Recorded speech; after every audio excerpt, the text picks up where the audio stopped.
Je vais vous présenter les résultats d'une étude par autopsie psychologique qui a été menée dans le département de la Sarthe, dans l'ouest de la France, qui est, à ma connaissance, la première menée en population générale en métropole. C'est une étude, je vais essayer de rendre un petit peu attrayant quelque chose de paradoxal, qui est comment faire une étude qui ne se fait quasiment plus à l'étranger, mais qui est novatrice en France. Juste un petit rappel sur la méthode et le contexte. Dans tout l'ouest de la France, il y a une très forte surmortalité par suicide, encore plus en Sarthe, on est quasiment au double de la moyenne nationale, on est quasiment à 30 pour 100 000 habitants. C'est une demande de l'ARS des Pays de Loire. La mission a été confiée à notre chef de service, M. Guyenne, donc du CHS de la Sarthe. L'étude est observationnelle, il n'y a pas de groupe contrôle. La population, bien évidemment, sont tous les individus décédés par suicide, donc individus suicidés. Durée d'inclusion de 12 mois pour capter les effets de saisonnalité. Et pardon, j'ai un souci. Et donc, la méthode de recueil de données, donc c'est une étude par autopsie psychologique avec expertise. Voilà. Alors une rapide description de l'échantillon. Donc sur 146 suicides identifiés, catégorisés comme suicides. On a donc n égale 47, soit à peu près un tiers, 32% de femmes. Surreprésentation attendue des 65 ans et plus, quasiment la moitié de l'échantillon. Au niveau des catégories socio-professionnelles, sans surprise, les employés et les ouvriers sont surreprésentés. Notons que nous n'avons eu aucun agriculteur, ni sur cette année-là, ni sur la précédente, pour faire écho à l'intervention de ce matin. Ça nous a d'ailleurs questionné. Le moyen le plus utilisé, ça reste la pendaison, à 62%. 4% des suicides, de tous les suicides ont lieu en EHPAD. Et la communication explicite ou implicite des idées de mort concerne uniquement, 58% de l'échantillon, ce qui est relativement peu. On a évalué d'abord le pattern de consommation de soins primaires. En santé primaire, on ne constate pas de sous-utilisation des soins. Les gens vont voir leur médecin généraliste. 1 sur 2 a vu son médecin traitant dans le mois précédent la mort. Pas forcément pour des motifs psychiatriques. On constate aussi une très forte réticence aux soins de santé somatique et psychique pour 60% des gens, ce qui nous semble particulièrement élevé. Mais faute de données comparatives dans la littérature, on ne peut pas conclure. Plus intéressant pour nous, pour notre objet, le pattern d'utilisation des soins en santé mentale. 2 tiers des individus ont au moins eu un contact avec la psychiatrie sur la vie entière. 65% d'entre eux ont été hospitalisés en psychiatrie, toujours au moins une fois. Si on resserre un peu la granularité temporelle, on observe que la dernière année de vie, 1 sur 2 a été traité par la psychiatrie. Et sur ces 1 sur 2, 60% ont été hospitalisés pour une durée relativement longue. 70% consomment des psychotropes. Il n'y a pas de sous-consommation de psychotropes, mais c'est important de le noter, l'observance est particulièrement mauvaise, pour ne pas dire inexistante pour la plupart des traitements. Sur la psychothérapie, 1 personne sur 5 a bénéficié d'une psychothérapie sur la vie entière. Mais l'objet de psychothérapie étant difficile à mesurer, la donnée est à prendre avec des pincettes. Autre résultat encore plus intéressant, la moitié des personnes qui se sont suicidées ont vu un soignant pour motif psychiatrique dans les 10 jours avant le décès et 1/4 dans les 3 jours. Pour motif psychiatrique, en précis. Ça peut être le médecin traitant, mais c'est bien souvent les soignants de CMP. Et 40% des patients hospitalisés en psychiatrie, toujours, je ne mentionne pas, mais hospitalisés en psychiatrie, la dernière année de vie, sont suicidés pendant l'hospitalisation, au maximum 1 mois après leur sortie. Voilà. Au niveau de la psychopathologie, alors c'est pas surprenant, on a un taux de pathologie mentale de 87%, on n'a pas mesuré les troubles de la personnalité, on aurait pu monter encore plus haut, je pense. Si on compare aux autres études par autopsie, on est dans la fourchette haute. Épisode dépressif majeur pour 2 tiers des cas, sans surprise, c'est ce qu'on retrouve dans la littérature.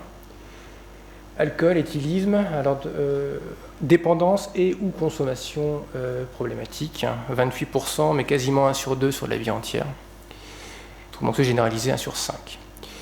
Assez peu d'antécédents de TS, 47% seulement, et je l'ai mentionné parce que je trouvais ce chiffre surprenant, La MINI, qui est l'instrument qui nous a servi à mesurer la psychopathologie, propose une rapide checklist pour mesurer le niveau de risque et d'urgence suicidaire.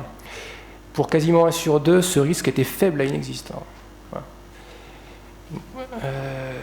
Au niveau des autres données, on a investigué l'enfance, les carences dites précoces, donc survenues avant l'âge de 12 ans.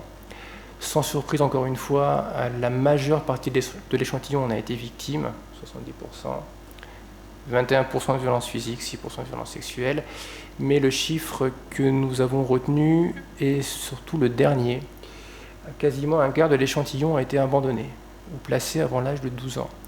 Encore une fois, dans la littérature, on ne retrouve pas de données qui nous permettent de comparer sur cette dernière variable, mais ça nous paraît extrêmement élevé. Il faut savoir que la Sarthe est un département qui a longtemps accueilli, notamment avant la Seconde Guerre mondiale, les enfants placés de façon plutôt officieuse pour travailler dans les fermes. C'est un département rural, la Sarthe.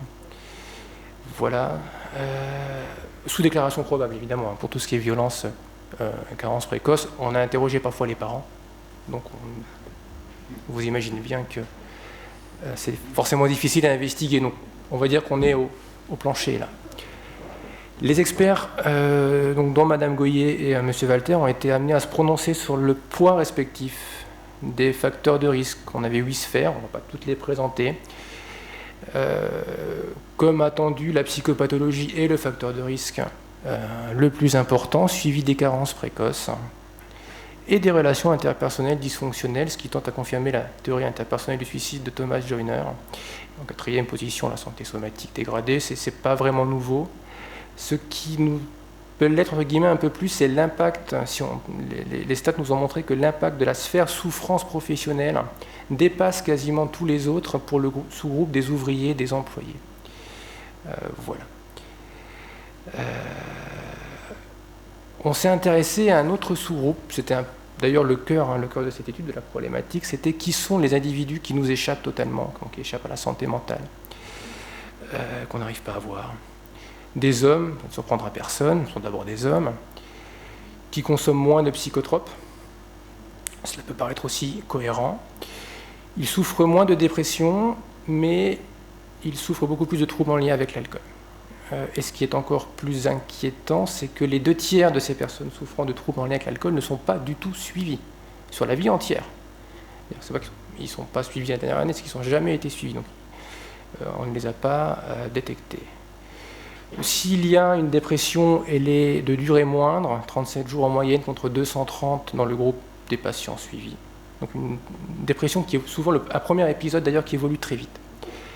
Très peu d'antécédents de TS, ce qui explique aussi qu'ils ne sont pas repérés, sans doute. Il y a un meilleur soutien social chez les gens qui ne consultent pas, mais, et c'est quelque part contre-intuitif, c'est chez les gens qui nous échappent, il y a beaucoup plus de carences et d'événements de vie précoces, notamment des abandons. On ne capte pas ces gens-là. Enfin, on voulait terminer sur les implications cliniques, bien évidemment, puisque c'était ce que nous demandait l'ARS, que faire. Plusieurs choses. La première, c'est de continuer un petit peu ce que nous avions commencé à faire sur l'hôpital, c'est-à-dire développer les équipes mobiles de crise, développer les techniques d'aller vers, de maintien du lien, dont on a longuement parlé ce matin, pour coller mieux aux demandes qui correspondent à ces tableaux cliniques un peu atypiques qui échappent à ceux dont nous avons l'habitude entre nos murs, si je puis dire.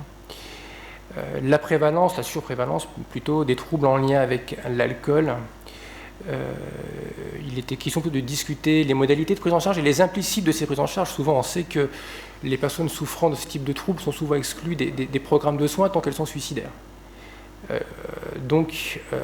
Oui, mais que leur propose-t-on?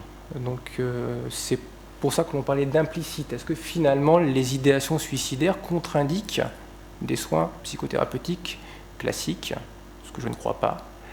Et enfin, dernier point, la surprévalence des individus carencés précocement.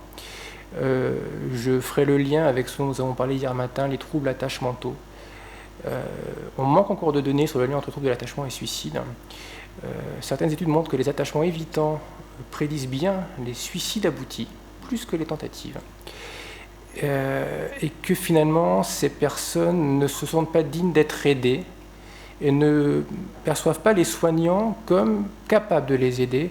Et je pense que pour ce sous-groupe, il nous faut développer des nouvelles modalités d'entrée dans le soin, des nouvelles propositions d'entrée dans le soin. Voilà, mais c'est une ouverture qui, je l'espère, donnera des idées à d'autres. Donc voilà les résultats de cette première étude par autopsie psychologique qui a été longue. On a mis 4 ans, quasiment 4 ans pour la réaliser, notamment avec l'aide du procureur qui nous a semblé indispensable. Je vous remercie de votre attention.